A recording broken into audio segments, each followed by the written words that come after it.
considering the larger approach, right, vis-a-vis management systems to IT asset management, it's not necessarily by definition the subset, right? I think I want to look at a process. I think I have a problem with resourcing and people. I think I want to zoom in on this technology, right? I think that's one of the better aspects or lenses with which to view IT asset management, to say, I want the holistic approach. I want a management system that will ensure that the objectives and success criteria are going to be aligned with the larger objectives and success criteria in the organization.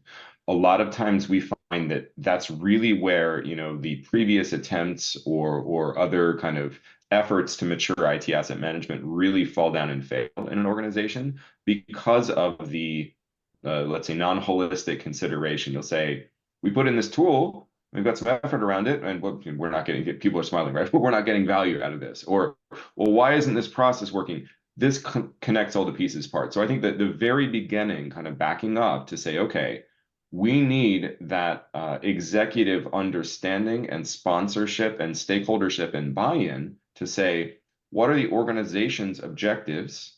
And then how do we align this approach to IT asset management to satisfy those objectives, right? If your organization says, we are really risk adverse and we want to focus in on managing from a security perspective, well, that's going to be a certain scope and lens against which you'll design processes and procedures and KPIs and policy, et cetera.